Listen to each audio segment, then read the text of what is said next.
Hello everybody, Strangers123 here again. Another replay analysis. Today we are looking at a Scharnhorst replay. I cannot even read. What is this? Anyways, before we start this replay off, I wanted to read the message that was sent with it. Can you rate my decision making throughout the match? More of armor angling, should I go bow in, slight angle, those kind of stuff. And please point out where I can improve, because games like these are my best. Usually I don't do this well. Sure. So, in this replay, we're gonna put a lot of focus into watching our armor, and overall have a look at our decision making. Now, spawning off, if the game is correct, we have HE loaded, which can be beneficial for shooting destroyers, although in my opinion Scharnhorst shred destroys even with AP. Premium damage control party and a premium regen heal. Stock floatplane fighter it seems, but that thing's not the world's most important, especially not if you have anti-aircraft upgrades. The Scharnhorst AA is pretty strong. Well, strong and strong. You take focus AA and it gets the job done. Put it that way. Let's have a look at our anti-aircraft. You can see damage by long range gun 116. You know, that is a pretty hefty chunk of DPS, considering that, you know, there are tier 8 cruisers that have less. And, you know, 100 DPS at tier 7, you take focus AA on it, it's really good. Anyways, we're entering the combat area, and we're traveling at around about 22-23 knots. We're accelerating now, so that's all good. Heading in, we're now spotted surface, so sometimes about now, launching a plane wouldn't be too bad of an idea. We see a Prince coming in, angled, so spamming HE at it really isn't a bad thing to do here. Shoots at us, it's shooting HE, we just need to simply turn into this, and it will strike, only really one shell will strike us. It sets us on fire, which is kind of unfortunate. But anyways, we're swapping to our hikes from high close, 2 armor piercing after that salvo, so we still need to wait a couple of seconds for the reload. Tracking in inbound Nagato salvo, we turn in and slow down right now, that's going to miss. Although if we continue like this, if it is aimed like this, I think it's going to clip our bow a little bit. There you go, 1 hit. Nothing too major. By the way, pink clones are cute. More HE spam coming in, and we're currently unspotted. Turning in like this, at this angle, it's going to be pretty difficult for the Nagato to get a decent hit on us, although he can still low open it. Taking more and more damage. Let's have a look at our signals. We do have a decent package of singles installed. Although if you're going to use the Papa flag, I suggest you use the Kraken flag for increased XP as well, because it does help with that, because it's based off that XP you gain. So stuff like camouflage is affected as well. So yeah. You know, he's going to take another pot shot in the Nagato. Yep, our front shells didn't go over. Swapping ammunition like this, really, in my opinion, it does hurt you a little bit, in the sense that you do take that extra time to reload. And at this angle, the Nagato can easily shoot over, aim for your bow, and do a decent smashing hit on you. So, in my opinion, if you want to head towards A, even in a battleship, especially only in a fast battleship, something like the Scharnhorst, Tailpits, Bismarck, preferably something with torpedoes. In my opinion, what you can do is, let's just take free camera in. You see this area over here, you basically sail in. If you follow the center of the screen, you sail in a bit like this, and then loop around. You need to make sure you're given enough space. Speaking of space, the Prince Eugen has a lot and still gets deleted. But you basically turn ass towards the enemy like this. You're going to be broadsiding anything here, but typically your team covers it. In this situation, not. So not doing that's a good thing. Let's get back to the game. We see the Prince Eugen, and we send them a salvo. Unfortunately, I didn't see where we aimed, but we did manage to pick up a decent chunk of health, considering he was slightly turning away, as you can see. Anyways, going back to our main site, aiming. Well, we got shot over the island. It's nothing major at this point, although sitting broadside on anything 41 centimeter can hurt. Aiming at the bow of the armor gear like this, the front turrets were always going to smash into that island, but one shell goes over and we pick up a pretty solid 3k damage. Right now, we are pretty much just sitting here bogged down, and if you have a look at the mini-map, the enemies, we're losing a lot of map control in this situation. So, in my opinion, simply getting on the move, just getting ourselves off this island. We don't need two cruisers and a battleship behind to sit here like this. considering the fact that our DD is, well, no longer. So, what we're doing now is reversing broadside on, and I'm just going to take the... that should unbug the camera. What we're doing here is sitting broadside on like this is... Well, these guys can't come around. They're probably going to focus the armor gear first, unless he angles and we're the best target. But we need to get our ship moving as well. So, continuing the reverse, nobody's really in a position to shoot us, but equally that means we're not in a position to shoot anyone. Destroyers on the minimap, Kiev, pretty far away. Our turrets have good enough traverse speed to maybe just send them a salvo first, because we do still need to take some time to turn before we can actually get this ship moving forwards again, and that's what we're doing right now. I don't know if the sights are just bugged when... Because oh no, there we go. Okay, the replay probably wasn't bugged. Anyway, we're taking a portrait at the stores. Don't worry about this. The replay is just not selecting a correct target. And in this situation, definitely focus on the steward is, in my opinion, the right move, because the steward is making a really, really silly play. And in this situation, also just simply turning away is also going to be better because of stuff up there.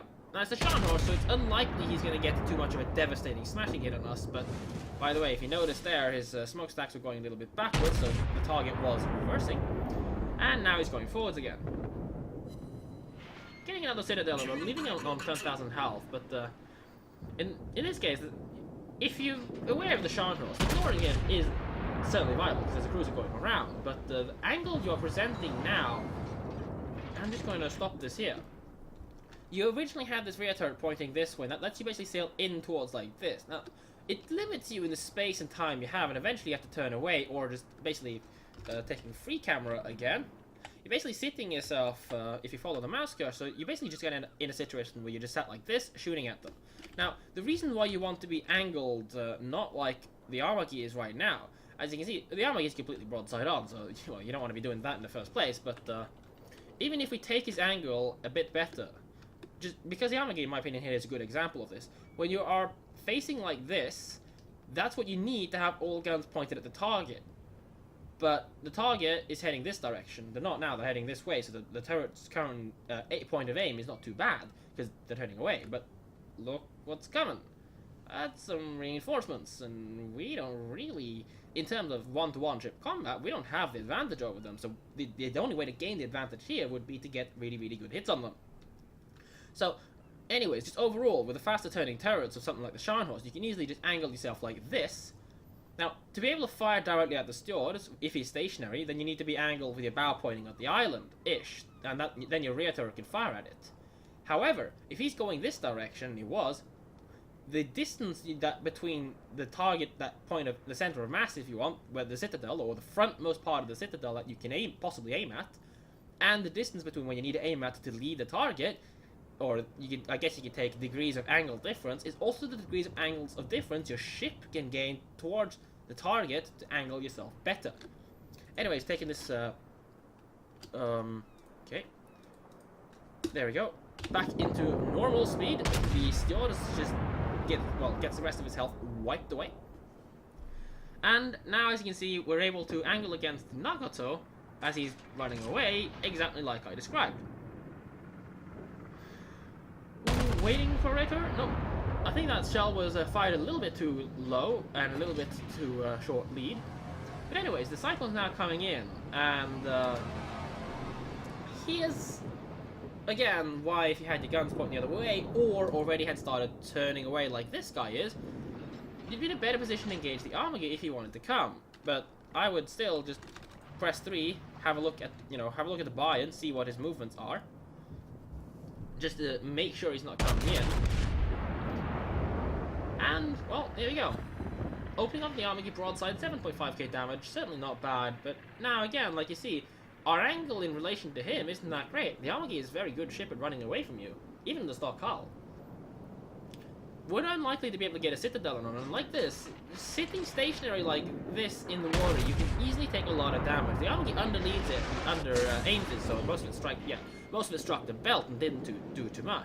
However, if the armor gear had aimed a little bit higher and hit you on and a little bit more forwards, and most of the shells had struck this area instead of the belt and the back end of the superstructure, it could easily hit you for about 18 damage there. So you're going to sit there bow onto like this. Well, first of all, the enemy destroyers are nowhere near, so they're not going to be a threat. Also, we know that the enemy cruisers, if we have a look at it, they're not a threat either. The Takao is currently, nowhere near, and the Myoko's not in a position to torp us. If you see it, Takao's over there. So that in its own way is not going to be any problems here. But the Cyclone is about to, start affecting, and we're swapping to high explosives, which again, right move to make, but that's still I think gonna last, and they still have a lot of stuff down there, and as you can see, the Cyclone's effect is now ticking in. So if we want to pick up any further damage from this, we're gonna have to get off our asses and somehow get ourselves in there, or be a real dick, set ourselves up on the corner and say, screw you guys, come here. Now, in this scenario, my opinion, the western side of the map isn't really that good.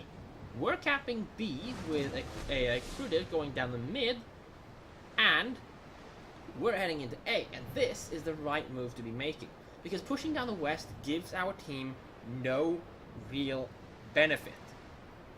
Why does pushing down the western side not to give our team any real benefit?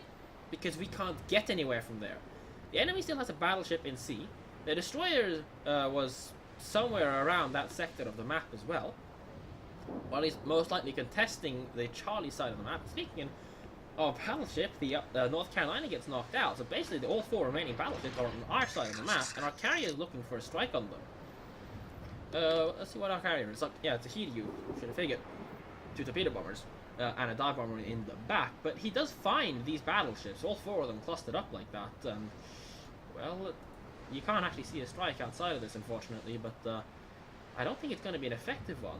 Now, the enemy battleships are kind of bunching up. However, the carrier serves one pretty nice benefit in that he makes one of them turn towards the west, or turning towards the bombers.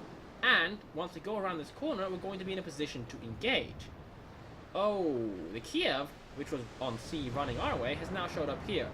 So, well, Amaki does delete them, but we need to be careful. He does have 4-kilometer torpedoes, and if we go forwards, we could sail into them.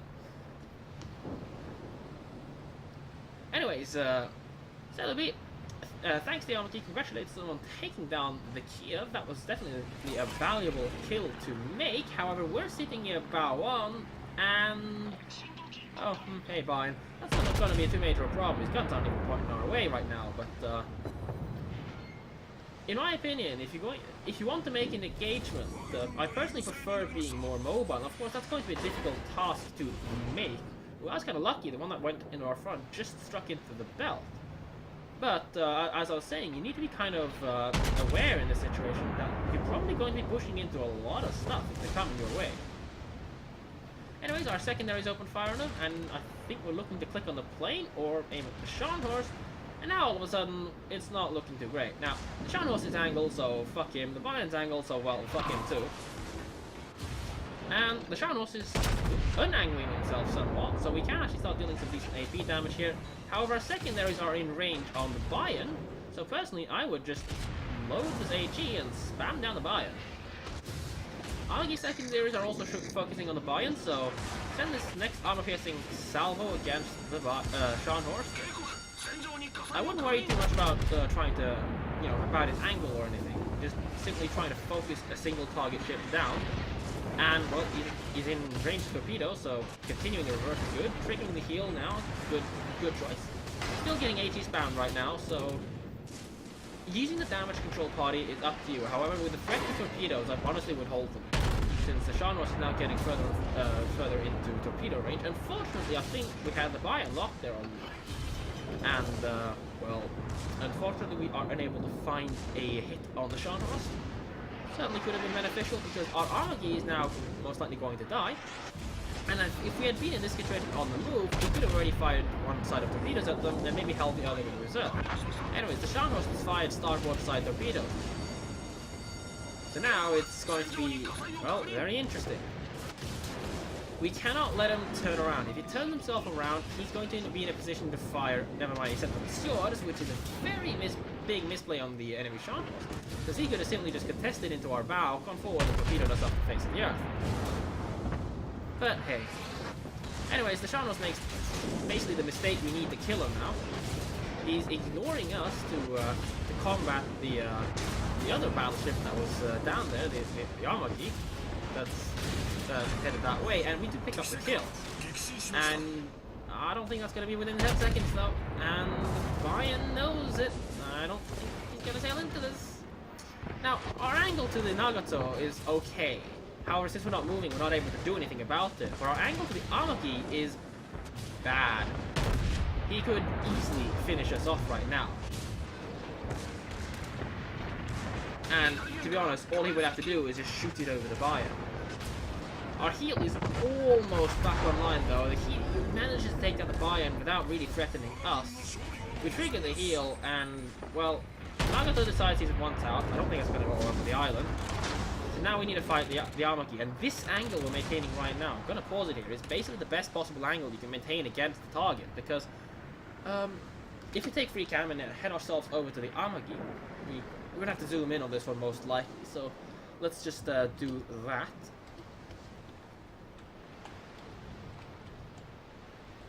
Let's see. Let's. These towers are not actually pointed at them yet, so let's only take the front guns. What we see over here, if I can get the thing working, really not easy with this. Whatever. Fuck it. What you're seeing here is basically this area is what you can roll pen. However, what's behind it is just, well, you hit anything forward of this. Anything you hit just goes into the water, so you get overpent. The belt is completely invulnerable, and the only thing you can really damage is the superstructure. Basically, in this situation, if I was the Amagi, I'd continue turning, because I do have the health advantage, target the upper superstructure, trying to fry the Shan horse before his heel lets him get too much of his health regenerated. Now, if I was Celebi, I would be trying to push it forwards and get close to him, because I don't want to let him do stuff like that to us. Now, our Hideo makes a drop against them, and the stock Amagi's got pretty poor armor. But unfortunately, the Amagi float plane ate it, and here, we do manage to get the angle to torp him. However, with only 5k health, there is this major risk we're going to die to the next salvo. However, the torpedoes will kill him, so I would just go full speed towards him, just to angle.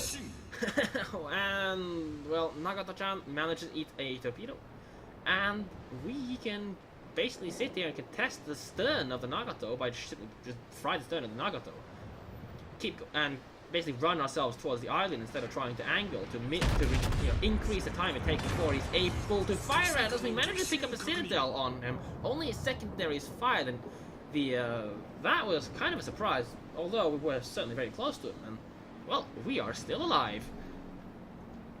Thank whatever you believe in for that. If we had not gotten the citadel there's a good chance Nagato could have finished us off. Although, just to stop it again, like I said, whoops, if we had headed our way in more like this direction here, it increases the time that this reversing Nagato needs to take to get in. Anyways, while the replay wraps itself up, we're still under the effect of the cyclone, so we're not really going to be able to catch up to that carrier. Anyways,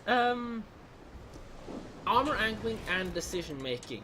Now, I've pretty much, in my opinion, gone over what I really wanted to say about how to angle armor, and in my opinion, the best way to angle armor is still to stay on the move. Now, my playstyle typically doesn't involve getting as close to anything like this. Of course, I do get close to stuff, although I do bide my good toe. Hey, look, we actually have something to shoot. But I do tend to bide a bit of time on it. The Saipan is spotted on low HP. So I forgot to take it into the player camera. We do send the salvo on the Miyoko, which in my opinion is the better thing to do, because he's broadside on, and he could potentially result in more damage to us if we're able to find his citadel. Unfortunately, the game ends for us, so that's not actually the case. Anyways, the final battle result damage score screen says we got 145,216 damage. Fireproof Dreadnought, obviously with that much damage taken. Pick up a Confederate, 4 torpedo hits, certainly a very nice bonus to stick on top of an existing already solid damage game. 145,000 is very good, especially considering our guns don't deal the most amount of damage, and if you're going to use guns only, you need a lot of time to let them work, or people that are sailing a bit broadside to let us actually contest their armor, and not just sit there going blink, plonk, ding, donk, and do fuck all. So yeah. In terms of our play this game, we mostly we pretty much only loitered around taking a very quick stop to have a poke around the western side of the map, and sending the enemies that were coming down there almost during the cyclone time. If they had pushed on, they would have had a major advantage against us. So our Armaki manages to get away with it, come back and support us on the defense of A, and the enemies, surely while they did kind of stay enough together to be able to provide support, the armor of the Scharnhorst held up. So, back onto the, armor angling and the decision making. The decision to stay slowed down, in my opinion, is usually not that good, unless you've put yourself into a position where you basically have to do it, and you're doing it as a defensive measure. In my opinion, that's what it is, a defensive measure. Using it in an offensive means, basically managing your speed, your angles, is important. But do keep in mind, if you're going to close a distance onto something, for example to torpedo, make sure you get as close to the point where whenever you fire your torpedoes, you're basically guaranteed to kill, like against the Scharnhorst, like against the Nagato. Whatever battleship we torpedoed second. My memory's utter shite. Anyone who watches my stream may or may not have experienced that one, but getting the torpedoes into a position where you basically can assure that you will kill whatever you point them at is very important, especially when you only have 3 torpedo tubes per side. And trying to angle the fire the other side is not the world's easiest thing to do. So yeah, I quickly show the angles that are visible to the opponent when you are playing, but overall the belt of these things is pretty strong.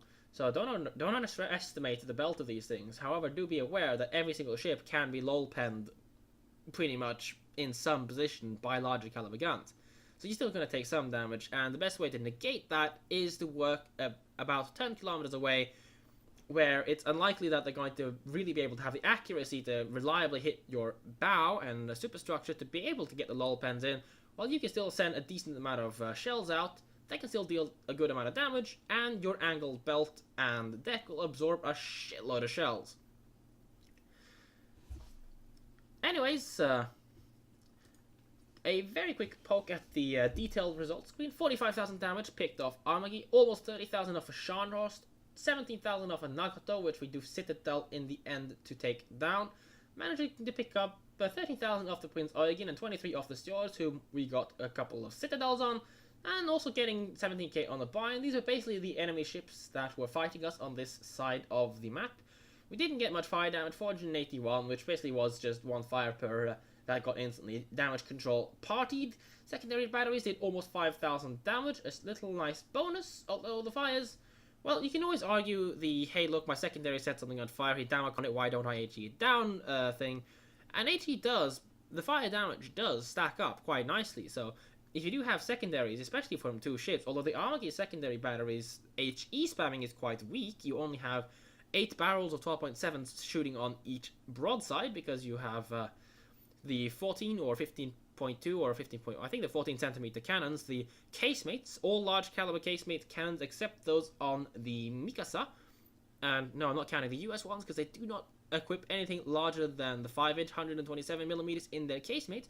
But all casemates except for that of the Mikasa, to my knowledge, spam armor piercing, including the German 15 centimeters. Anyways, that's all I really have to say for this replay analysis. I hope you guys enjoyed it. If you would have a replay of your own that you really want me to go over, details to this are in the description. There is a forum thread and there is a video detailing how I would prefer that you send these in. Hope you guys enjoyed it, and I will see you guys tomorrow.